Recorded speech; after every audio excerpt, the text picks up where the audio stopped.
you're joining us right now. So when I say your name, can you please wave so people can see you? I'm going to start with Amanda. Amanda McRae is the Director of United Nations Advocacy at Women Enabled International, an international human rights organization that works to advance rights at the intersection of gender and disability. Amanda leads their advocacy with experts, UN agencies, and UN member states, and also heads their COVID-19 response. Next, we have Joyce. Joyce Bukuru is a senior policy advisor on gender and human rights at the UK mission to the United Nations in New York. Previously, she was a senior advocacy officer at Human Rights Watch, where she coordinated and carried out the organization's advocacy work with members of the United Nations Security Council, General Assembly, and other UN organs and agencies. Next, we have Luisa Elizondo Belden, who's a Mexican career diplomat currently posted at the Permanent Mission of Mexico to the United Nations as a human rights expert and third committee delegate. And prior to that, he served as head of political and legal sessions of the Mission of Mexico to the European Union and Embassy of Mexico to Belgium and Luxembourg. And last but definitely not least, we have Michael van Gelderen, who's a human rights officer at the United Nations Human Rights Office, leading the team on human rights of LGBTI people. And he works with supporting the development of international human rights norms and standards on gender identity, sex characteristics, and sexual orientation, including specifically on the human rights of intersex people, supporting the collaboration of UN and regional human rights experts on the rights of LGBTI people. So we're very, very happy to have you all today. I just want to introduce why we thought about having this panel and then move forward, because you're not here to listen to me, you're here to listen to this amazing panelist, and so am I, to learn a lot. So we always think in Outright, and our UN team at Outright, we always think about the importance of reaching out to the United Nations and the multilateral systems, and how important it is to bring all the voices that are doing work domestically, regionally, and guaranteeing that LGBTI voices and other marginalized groups reach out to the United Nations in those spaces. This year, as we all have talked a lot about it, we had a global pandemic that made things a lot different than previous years. And so we're here to talk a little bit about how we can untangle this access to the United Nations. So I want to start with Amanda. Can you tell us about the difficulties in accessing the UN and other multilateral spaces for marginalized groups, and how the COVID-19 pandemic has affected that access? Sure, thanks, Louisa. And I really value being able to speak with all of you today and to have this discussion. It's really great to see such a good panel here. So I'm from Women Enabled International, which works to advance rights at the intersection of gender and disability worldwide. And so I'll be speaking primarily about persons with disabilities and some of the barriers we've faced in accessing UN and other multilateral spaces. But a lot of this applies to marginalized groups more broadly as well. So you can kind of be thinking about it in that context. We have, as a group of persons with disabilities, and particularly women, girls, and gender nonconforming persons with disabilities, faced a lot of barriers to being able to participate in UN spaces and in other multilateral spaces where there are conversations happening that impact us and our rights. A lot of those actually centered around the kind of in-person centric nature of a lot of what happens in these multilateral spaces. The fact that if you're not in the room, you're not able to informally network with people in a room in New York or Geneva or another very expensive city or hard to get to city, you can't really fully participate. And in particular for marginalized groups and persons with disabilities as part of that, we generally have lower incomes than other people. So just like getting to these spaces is really hard. The finances of it is really difficult. For persons with disabilities, you compound that because you often have to travel with a support person that you may need to help you with tasks of daily living or to navigate a new environment. And so take what it costs for you to get there and double it. And there's these big financial barriers to actually coming to these meetings. Beyond that, and particularly for persons with disabilities, there are just huge physical barriers to coming to and participating in in-person conversations about our rights and about our needs.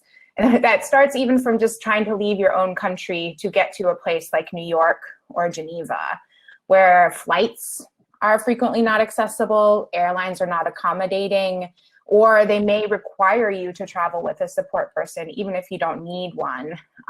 We've had a lot of instances where we've had to do advanced research into what airlines are going to allow people to fly on their own or to fly in their wheelchairs. And even then, you face instances when you get to the airport of flight attendants or others not being willing to let you on a plane if you don't have exactly the right documentation or the right set of support people to get you where you're going, even if you know yourself you don't need them. Beyond that, once you're in a new city, you've got to figure out where the accessible places to stay are, how you get around in an accessible way.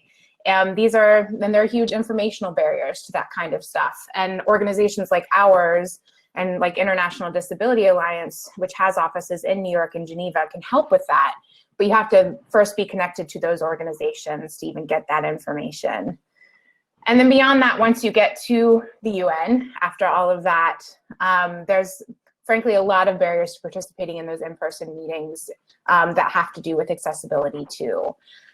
The UN does a really good job when the meeting is specifically about disability and ensuring that there are accessibility measures in place, that security guards are trained to let in guide dogs or to let people in wheelchairs into the floor of a meeting rather into an NGO gallery that is full of stairs, there's sign language interpretation, there's card interpretation, information is available in plain language in different formats.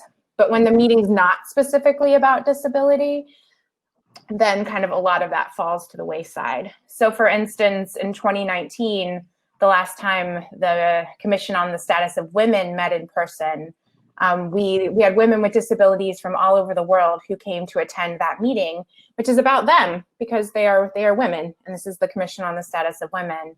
But when they brought their guide dogs to the front of the security line here in New York at the UN, they had to show proof that their guide dogs were real guide dogs and not just other dogs, a thing that they didn't have to do in previous disability-centric meetings. A sign language interpreter was allowed into a room where she was expected, a deaf person was allowed into a room where she was expected to make an intervention, but her sign language interpreter was not because she only got one ticket to that event instead of two. And then wheelchair users were told that they could not enter main conference rooms of this meeting via the accessible way, the way that's flat, where the states enter, but rather had to go through the NGO gallery, which is kind of a stadium seating and it's full of stairs, which means basically they can't go in there. So all of these types of things are literally just like things we as persons with disabilities come to expect, but aren't always prepared for the scope of them, and are things that really make it so that we just have to like fight for our right even just to enter the space, let alone to then fully participate in it. I think one thing that COVID-19 has done has really taken away a lot of those barriers to participating in these spaces. All of that kind of in-person centric nature of the UN has kind of evaporated. And I think many of us have seen that even though we've always had these technologies to connect with each other around the world, no matter where we are, we just now use them as an everyday occurrence as opposed to on a special occasion, which means that someone can be calling into this meeting from Malawi or from Sri Lanka or from a space that's not here in New York and can just be doing it from their home. And of course, there are barriers to that too. Internet accessibility barriers to having the right technology. There's accessibility issues with these virtual platforms, but a lot of what had been in place that kept people with disabilities from participating has been lifted. Now, that being said, there's still some things that remain. Things that remain like attitudinal barriers of whether this meeting is really about us, quote unquote. Whether it's in a women's rights space where the presence of women with disabilities is questioned because we are considered more persons with disabilities than women, or in another space that's not specifically about disability, whether we have a role there. Things like language are still an issue. Access to sign language interpretation, even in the virtual space, is still an issue.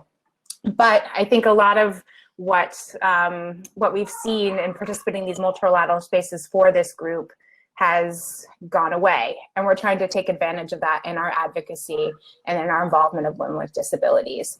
So I will leave it there. And yeah, look forward to more discussion.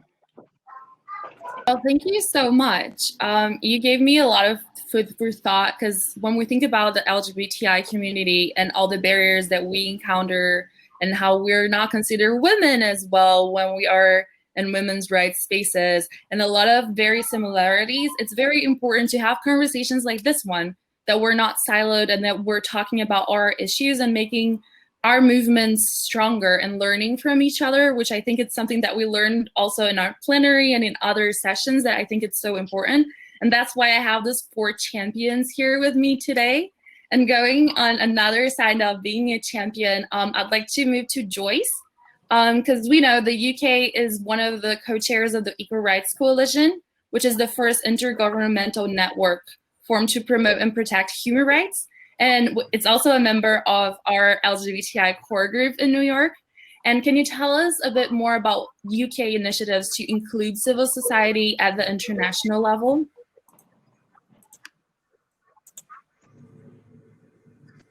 Thank you so much, Louisa. And just to say, it's a real honor and privilege to participate in this panel today. And I really look forward to the discussion today. But to answer your question, which is a very good one, and indeed the UK is currently co-chairing the Equal Rights Coalition alongside Argentina. And we're also very proud that Outright is one of the civil society partners in the ERC. So indeed, the UK is one of the founding partners as well of the ERC, which was launched in 2016, as you probably know. So we have an ambitious plan during our tenure, and that includes delivering the ERC's first ever 5-year strategy, which seeks to guide and shape the work of the ERC so that it meets its potential to advance LGBT equality. And for us, what's really important through that process is to consult with civil society internationally on the content of that strategy. Something we have tried to do is basically to seek input as much as possible and to make the process as consultative as possible, and to ensure also that civil society is represented globally. And one of the things that we've decided to do is basically launch an ERC CSO platform to help ensure that all voices are represented, and also that voices can talk to each other and to bridge the gap between states and civil society organizations. We're also seeking to increase the ERC's membership to include more countries in the global south, and then also in turn tap into the work of LGBTI organizations in those countries. We're going to hold an LGBTI conference in May. It was postponed because of COVID-19, but hopefully we'll hold it in May. And in planning that conference, we are actively seeking input from civil society to ensure that we really get the content and agenda right. But just to move away a little bit from the ERC, since we're speaking about kind of multilateral fora in general, one of the things that struck me, and this is well reflected in the name of the panel, is how we say untangling access to the UN. And basically what that implies is that access to the UN is not straightforward. It can be quite challenging. And on a normal day, even outside of kind of COVID-19 measures, that access can be quite challenged by some member states. So for us, it's really important to try to find different entry points to ensure that we can facilitate access as much as possible, including, of course, access for LGBTI organizations. So the UK is actually a candidate for the NGO committee for the term 2023 to 2026. And my dear colleague Luis will know the NGO committee very well because Mexico is a current member of the NGO committee. But essentially, it's a committee that kind of acts as a gatekeeper of civil society access. And one of the things we're trying to achieve, if we do get elected, is to try to untangle those bureaucratic, administrative kind of obstacles that a lot of organizations encounter when applying to be accredited with the UN. Because accreditation to the UN, as we all know, it provides NGOs access to a range of fora at the UN, including the Human Rights Council, ECOSOC, UN conferences, and events that are organized by the President of the General Assembly. So we think that this is a really good entry point to try and unlock access to the UN again. So if elected, we hope to be able to work with other countries on the committee to be able to kind of do more work in that space. It's a committee that isn't necessarily the most visible, but it's one where I think that work is really important. So I'll stop there, but looking forward to discussing this more. Thank you so much, Joyce. And you're right. There's so much. And I think the word I'm hearing from you, and I heard from Amanda, and the word that's like getting me the most is the word bridging and finding ways of working together. And talking about the NGO community, we were talking about this. Please, one of my colleagues who's watching me, correct me if I'm wrong, but the last time I checked, we only had 8 NGOs who are LGBTI focused that had ECOSOC status, being outright one of those. And that tells a lot on how the untangling of the access of the United Nations is so important. And you're 100% correct that it's not super straightforward. And I want to move next to Luis, because, you know, Mexico is also part of the LGBTI core group. One of the perks is being invited to sit on these panels with us. So all the states who are watching us, if you're part of the LGBTI core group, you get to sit in this panel with these amazing people. That's another perk. And Mexico is also hosting the Generation Equality Forum next year. Can you share with us like the ways in which Mexico works to protect the inclusion of civil society, including LGBTI organizations in all multilateral spaces? Thank you so much, Luisa, and thank you to Outright and all the organizers of Out Summits. It's really an honor to be here, and also a great pleasure to share the panel with friends.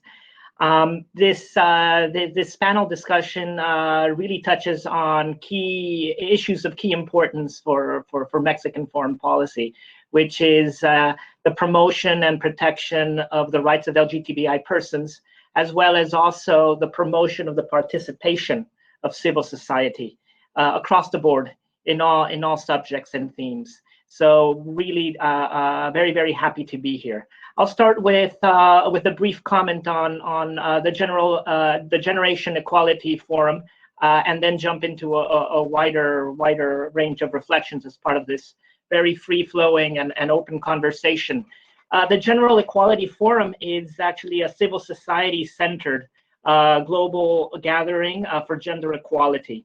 It's been convened by UN Women, and it's co-hosted by the governments of Mexico and France. We had to delay a little bit the organization due to the pandemic, but from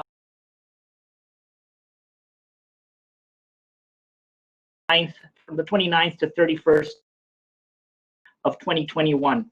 This global gathering will bring actors together, especially young people, to chart the path forward for a fresh and bold feminist agenda and create a multilateral gender perspective partnership. In this conversation, the rights of LGBTI people and the sexual orientation and gender identity is crucial to have on the table and to have the key voices there. The next meeting will serve to launch the 6 action coalitions that will seek to move forward, as I mentioned, a gender progressive partnership and agenda. So these 6 action coalitions will be based around the next themes: gender-based violence. And here we're happy to see that Outright, as civil society, will have a key role, a key voice in this participation. We'll have also a coalition around economic justice and rights, bodily autonomy, and sexual and reproductive health and rights. Another one will be a feminist action for climate justice. We're also happy to see that NGOs like Diverse Voices and Actions for Equality will be on the table. Technology and innovation for gender equality will be another coalition, and a 6th coalition will be feminist movement and leadership. And as I mentioned, the voices of the LGBTI community and the discussions that we can have around sexual orientation and gender identity are crucial to this. So this is just the start of something, of a movement that will seek to catalyze collective action and spark global and local conversations among generations, and to drive the agenda forward. So we look very much forward to the active participation and to the shape that civil society can give to the conversation and to its outcomes. And then I'll touch upon other ideas and issues. Mexico is, as you mentioned, a proud member of the LGBTI core group here in New York, but we're also a proud member of the core group in Geneva as well, and as well in Washington, D.C., in the Organization of American States. So these are all key multilateral fora where the conversation that we have with civil society actors is crucial. And one of our policies is having open door policies where we can also have a direct conversation at our missions and hold meetings to listen to the views, the concerns, the ideas of LGBTI rights organizations from everywhere. And we've had meetings here from many different countries, not only the Mexican civil society. So that's crucial. In Geneva, we were key back in 2016, which was a very important moment for us because that's when we also joined the core group here in New York. Mexico, with other group of 6 Latin American countries, were crucial in the creation of the mandate of the special of the independent expert on sexual orientation and that's a crucial entry point. And there I would encourage civil society actors to also consider as a point of conversation, of contributing ideas and issuing concerns. I'm sure we're going to listen to a lot more. I would also like to share, as our colleague Joyce mentioned, the Equal Rights Coalition.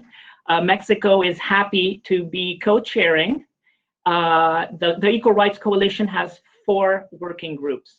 And as of a couple of months ago, we started co-chairing the working group on the SDGs, on the Sustainable Development Goals and the inclusion of LGBTI persons as we worked toward the achievement of the SDGs. And it's a crucial moment. It's a crucial moment because we've seen, and as you have been having the conversations in the past days and sessions, the pandemic has had a very, very big impact on that. So we're actually very happy to, only this morning, we got information that we'll be co-chairing this working group with a Swedish civil society organization, RFSL, Swedish Federation, and we're very, very looking forward to working with that and working together with civil society in the pursuit of these goals. And finally, just to stop the conversation here, Joyce mentioned the NGO committee. Mexico is a member as well. It's a 20-member committee, and indeed, navigating through the committee is quite tough because the obtainment of the ECOSOC status has to be obtained through the unanimity of all the 20 members, and sometimes that can be quite difficult. Nonetheless, feel always free to reach out to us and to all also LGBTI core group partners and members to continue conversation on how it works more specifically for specific application. I would stop here, but look forward to the next rounds of exchange and conversations. Thanks, Louisa. Thank you so much, Lise. That was a lot of food for thought and a lot of entry points for everyone who's watching us right now to use that Mexican policy of open doors to knock on Mexico door, whatever you are, to figure out a way to work together and to untangle this access and to find those ways to working together, entering the UN space. And now that we're talking about the UN space, I want to, Michael, can you tell us a little bit about the work that OHCHR has been doing to guarantee that LGBTI issues are highlighted in the UN level, including this year specifically when LGBTI communities were so profoundly affected by the COVID-19 pandemic? No, thanks so much, Louisa, and thanks to Outright for holding this discussion, which is really important, and to my fellow panelists. So a number of challenges have been raised. Okay, I mean, I want to speak a little bit to your question, Louise, about what we do on the rights of LGBTI people, also in the context of COVID. But I think I also want to speak a little bit to all the challenges that have been flagged, because I think that's really important to address. So in terms of what we do to address the human rights of LGBTI people more generally, I mean, I want to say, like, all of the work that we see, the fact that we're holding this discussion right now, all of the victories that have been, in the past decades at the UN, is all thanks to the work of LGBTI human rights defenders. We've had allies among states, we've had allies among, within the UN. But I think, all of these results are the product of the very hard work against so many of these obstacles that we're discussing at the UN, and overcoming these obstacles and making their voice heard, and creating political space, and that has led to really important results. So some of the work and where we've seen these victories of human rights defenders has been in the work of the different UN human rights mechanisms. So we have, the council, we have special procedures who are experts appointed by the council on a range of issues. Now there's one on SOGI, and we have the treaty bodies, all the treaties ratified by states on human rights. And all of these bodies are constantly examining the situation of human rights, right? But if you look at the documents, 20 years ago, there were no mentions of, sexual orientation or gender identity or the rights of intersex people. That is because activists have documented human rights violations and raised these concerns with the mechanisms, and gotten the attention of the mechanism on these human rights violations. And we have then a body of recommendations and concerns expressed over the past 25 years, addressing the full range of violations faced by LGBTI people. And I would say that all this work is one of the core basis for the engagement at the UN. It's the source for, when states are engaging, saying, well, it's because these violations have been documented by all these mechanisms over decades. And that is where a lot of LGBTI organizations are engaging, especially at the level of country reviews or country visits by special mechanisms. And that's where we support. And I would echo the open door,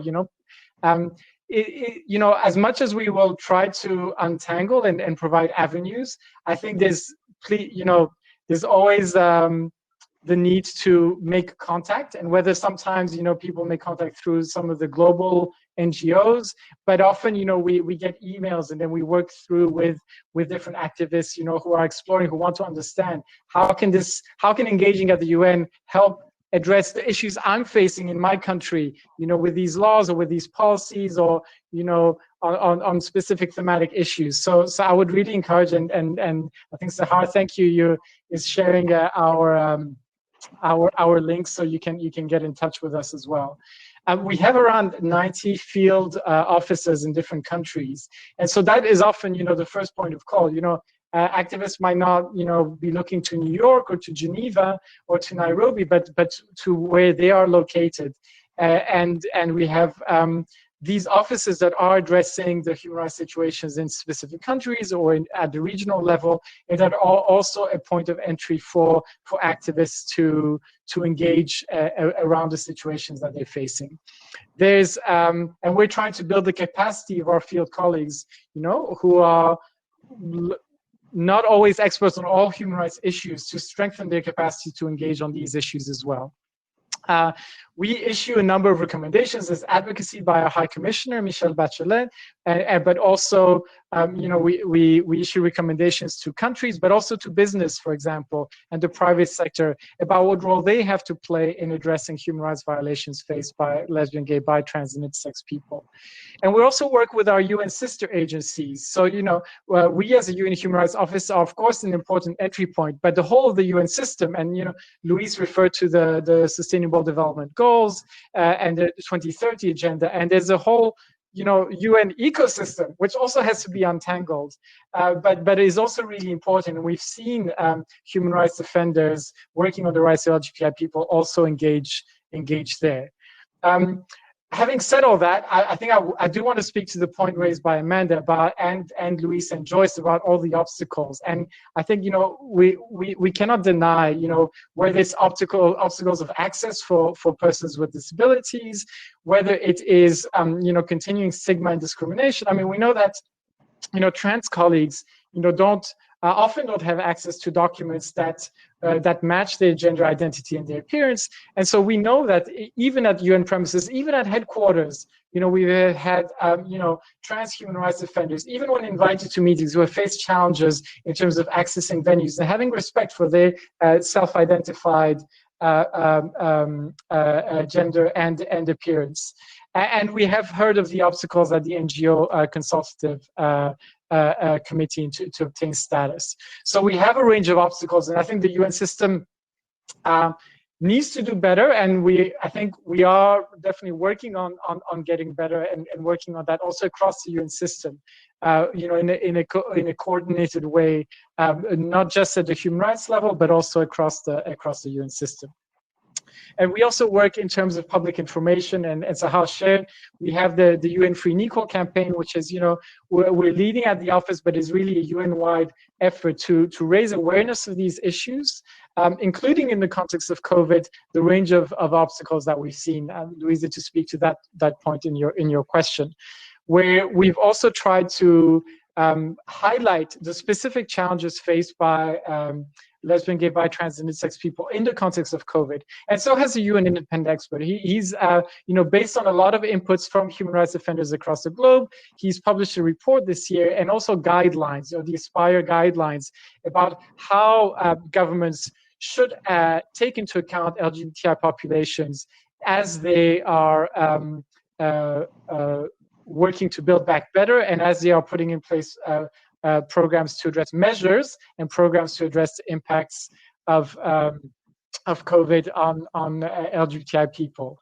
So maybe I'll stop there, and yeah, look forward to continuing the conversation. Thank you so much, Michael. And what we're seeing here is finding ways to work together, guaranteeing that everyone we bring on the panel is going to say that they have open doors, so people who are here today know that they can contact them because we have our champions here. And also, it is so important to not only figure out the entryways, but the entryways that work for the human rights defenders or LGBTI persons or any marginalized community that works for them.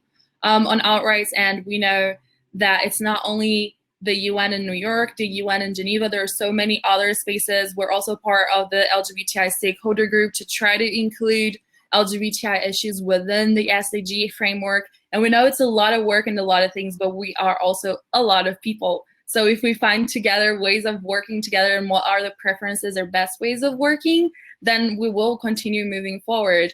Like Outright's turning 30 this year, and if we think 30 years ago, exactly what you said, if we think 30 years ago, what we were talking in the multilateral space about LGBTI issues was a lot less than what we are talking today. So we're always trying to continue moving forward. And before I ask a second question that I want to ask all of you to hear your thoughts, I also want to tell everyone who's watching us right now to write your questions on the chat, that at the end we'll try to make sure to read your questions. So before we look at the questions on the chat, I want to ask all of you, what do you think are recommendations, not only for building back better, which is something that we're hearing a lot now, but also to strengthen the civil society participation, and especially for those who are like furthest left behind, including LGBTI persons in those multilateral spaces. Luis, why don't we start with you? Perfect. Thank you so much, Louisa. At moments, I see my Wi-Fi connection breaking, just in case I might go silent for a moment. But yeah, indeed, you touched on a key issue, and that's the disproportionate impact that that COVID pandemic has had on LGBTI persons. The pandemic has shown that the pre-existing inequalities are so damaging and are so fixed, and it also shows with greater clarity the existence of multiple and intersecting forms of discrimination which was also mentioned and addressed by Amanda in her opening remark. I would refer as well to the excellent work that the SOGI independent expert has done on the matter. He's issued a very important report, and also issued the Aspire guidelines, which I'm pretty sure that have also been discussed these days here. But the Aspire guidelines speak about acknowledging and giving visibility to LGBTI persons. It's also supporting their work and the work of civil society. LGBTI civil society many times are the supporting networks and the safety net of many people during these very, very difficult times. And they also speak about protecting them from violence, and as well as from indirect stigmatization. So these guidelines are very, very important, and I would encourage to have them as key documents. Again, building back better. It also entails building back together, building back fairer, building back greener. It entails many things, and I would just focus there on building back together, and the importance of access to building back better and together. The importance of acknowledging and having this dialogue, and also having the correct information on the needs and the concerns and the challenges faced by LGBTI persons. So I would say that building back better entails also together, entails access. And Michael mentioned, and just to as a concluding, the importance of also contacting field offices as an entry point. I would also say from a Ministry of Foreign Affairs, not only the missions here on the ground, whether in New York or in Geneva, are entry points, but also our home ministries. And it's a key entry point for our home and local civil society organizations to also deepen the dialogue, which shapes our thinking and brings very important contributions. Because firstly, we know that we still have many challenges to address, and working together with civil society helps us overcome those challenges, helps us identify where problems are, and gives greater visibility. So I would conclude there. Thank you so much, Luis. Michael, would you like to go next? Right. Thank you, Louisa, and Luis also. I'll build on Luisa's answer. I think there's a couple of points. First of all, I think there's a UN disability inclusion strategy. We're going to have stronger measures to ensure accessibility. Also for LGBTI people. But I think there's always a gap between the policy, as Amanda highlighted, and the reality, whether it's at headquarters or at the country level. So I think the UN, and I think it is important to keep up the pressure to really fulfill a lot of these commitments on accessibility. I think on the state level, I think there's a huge work still to be done in terms of, we've seen in the context of COVID restrictions on movements that have, again, particularly, and actions of law enforcement that have particularly affected access, but particularly affected trans or gender non-conforming or gender diverse people. Anyone whose ID document, doesn't match the appearance. So I think, these recommendations are there, but still today, very few countries in the world really have policies on recognition of gender identity that match these recommendations. I think, there's specific things around access to social protection and shelters and health services, and for LGBTI people around the world, and that we have seen have really, COVID has really brought to the fore all these pre-existing inequalities. These were pre-existing challenges, but it's really brought to light how the huge impact that these have on the lived realities, especially for poor LGBTI persons who don't have access to livelihoods, who don't get access to social protection measures, even when they're put in place, or who are turned away or denied access to healthcare, or for whom shelters for GBV, we've seen rates of GBV shoot up, but shelters for victims of GBV are not always welcoming for LGBT folk. So I think, these are all pre-existing issues, but I think COVID has really brought out how these are issues, or even hate speech, where in some places LGBTI people have been blamed for the pandemic. So I think addressing these issues is really critical in terms of building back better, because without addressing these underlying issues, LGBTI people are going to continue to be excluded from spaces. Yeah, maybe I'll stop there. Thank you, Michael. And stealing a quote from the independent expert on SOGI, who stole that quote on the special rapporteur on the right to food, COVID is inequality on steroids, and you're 100% right. It revealed a lot of things that we who have already been working with us saw in an everyday life, but people did not see it on their own everyday life if they were not directly affected by it. So that's why it's so important to think of everything as impacting all the communities and working intersectionally, because a lot of measures, like you said, that looked in the first place, they weren't discriminatory, ended up being very discriminatory. For instance, countries who said men and women who had different days, but they don't have a gender recognition law, and so on and so forth. So that's very important. And also, Louise, I'm also stealing Building Back Together from you. I am going to give you, the author rights, but I am stealing that sentence from you. Joyce, would you like to go next? Thank you so much, Louisa. Yes, I also love Building Back Together.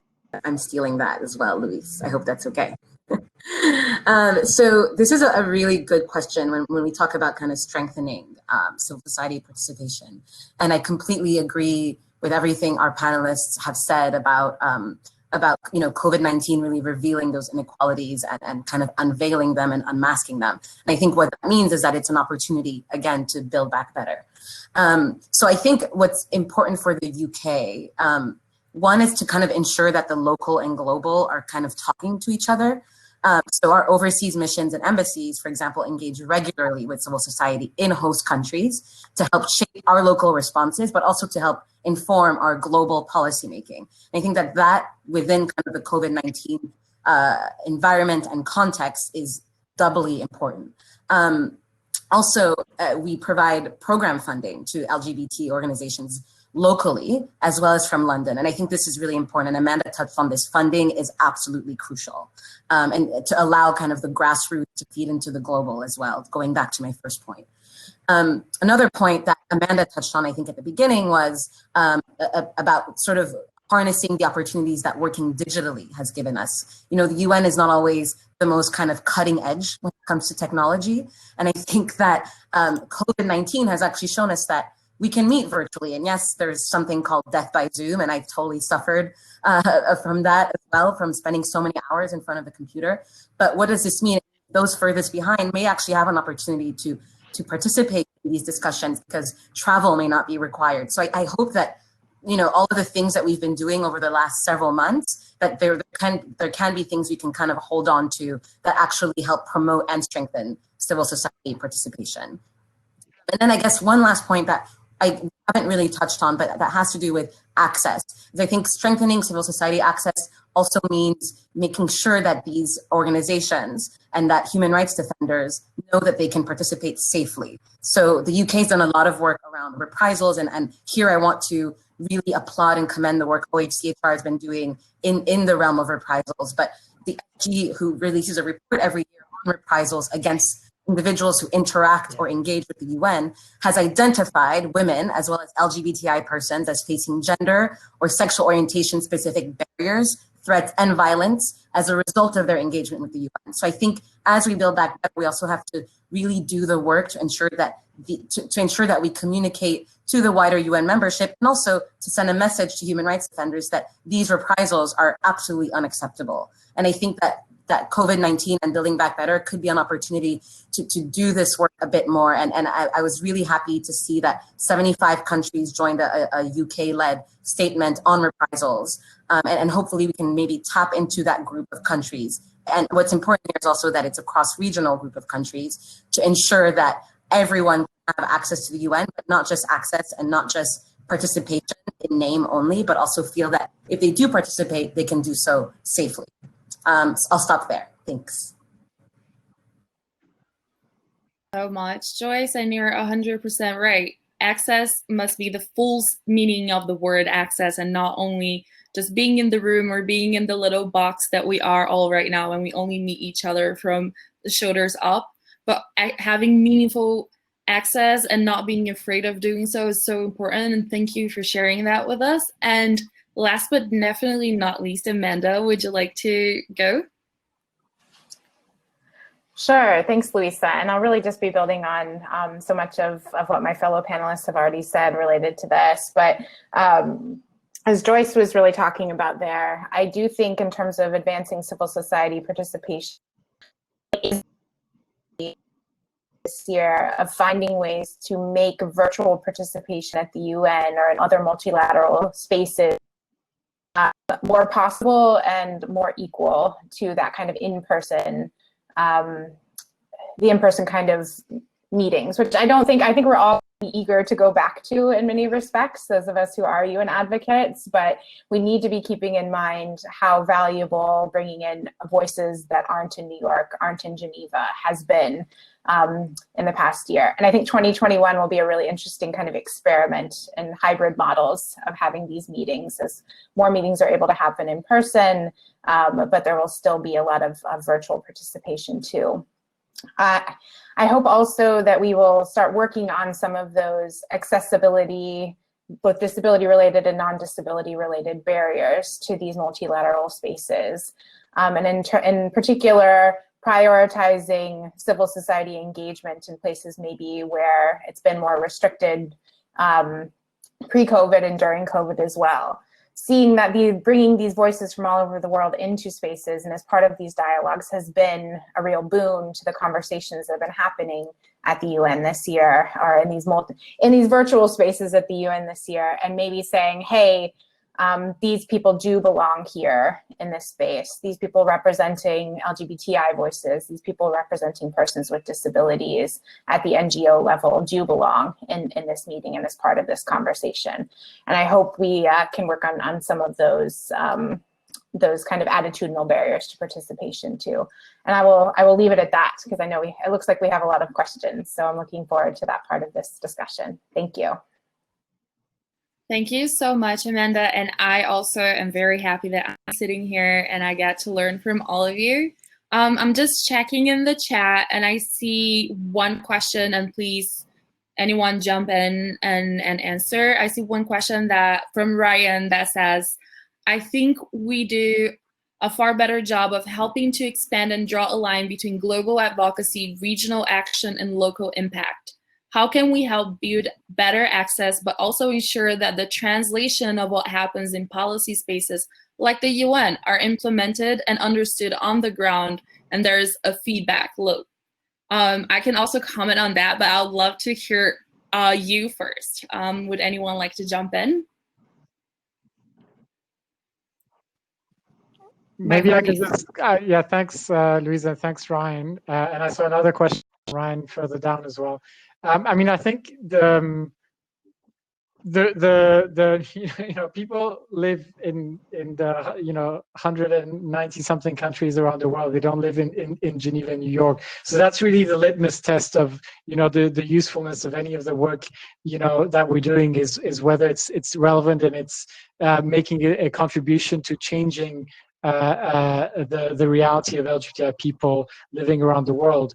So for us, it's really important, and we're working with our colleagues in the field, and increasingly so, to provide that engagement and that support there, and working with our UN colleagues. And so I think that speaks to the second question of Ryan, which is about how does this all work between different UN agencies, which is, we do have coordination mechanisms within the UN to try to strengthen joint partnerships, joint action, whether it's at an individual country level or more generally in terms of our overall strategy. So, whether we're working on the human rights of LGBTI migrants, we'll be working with IOM, or refugees with UNHCR, and on gender-based violence against, lesbian, bi, trans, intersex women, we'll collaborate with UN. So there's a lot of joint partnerships and initiatives across the UN system.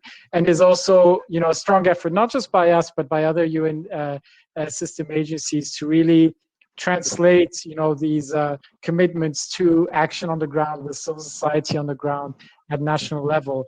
But certainly, there's still, that happens in some countries, not all. So I think there's still, I think there's a lot of scope to strengthen that, and that's very much the commitment and the strategy, I think, both of ourselves at the UN Human Rights Office, but also I know many of the UN sister agencies. So maybe I'll stop there and see what the other colleagues will also like to add. I can jump in very quickly, Louisa, if that's okay. Just very briefly, and thank you so much, Ryan, for that question. I think that question really points to kind of the fundamental issue here, and because everything we do in Geneva and New York, as Michael said, really the real measure of success or impact is how it's reflected on the ground. And the point I made earlier about our embassies and missions across the world, meeting with LGBTI organizations on a regular basis, and having a bit of that open door policy, as Luis mentioned. But also, I think something that's really important here is actually civil society. Civil society oftentimes it helps us bridge those gaps, and how we measure kind of the success of our policies is by getting civil society organizations to tell us what's lacking, what's missing, what can we do better. And so in a way, we're kind of going back to the original question of how we can strengthen civil society participation in multilateral fora. It is absolutely essential exactly for this reason, so that we can answer this question and see whether or not our policies are actually having real impact on the ground. But I'll stop there. Thanks.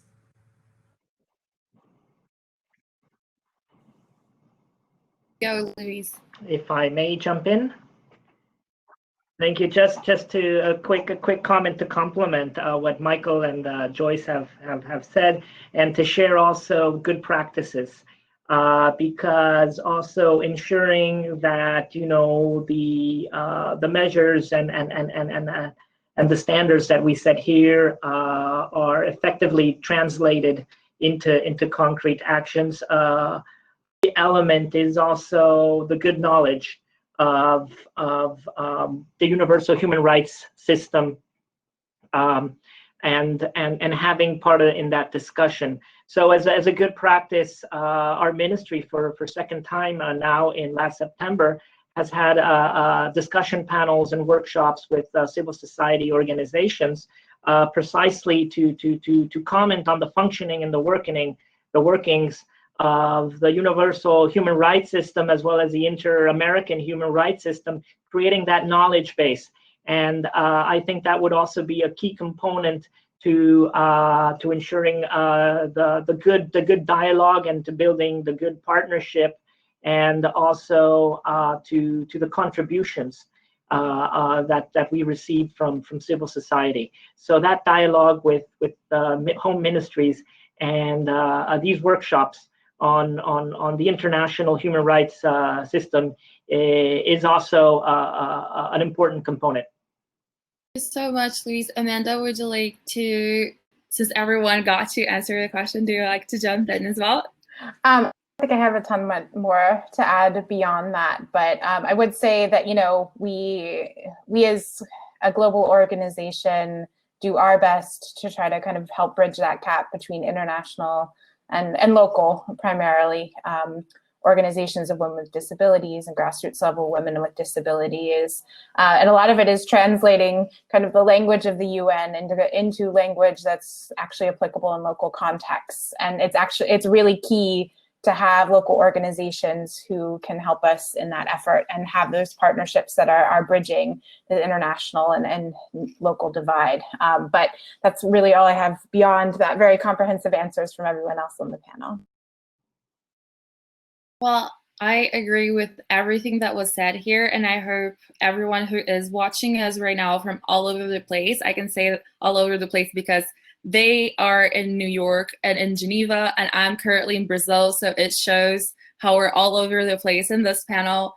That what I take from this panel, the most important thing is the building back together and the creating the bridges and finding ways to work together. Because we all have different people here and in our movements that have so much expertise domestically, grassroots activists, regionally and internationally, outright in the LGBTI movement, but also together with other organizations just like Women Enabled International and other partners that we have are always here to try to translate this UN lingo that we get to the real lives of people who do not have the access to do it, translate it to different languages, because we know the UN has 6 official languages, but a lot of the time we only have the conversations in English.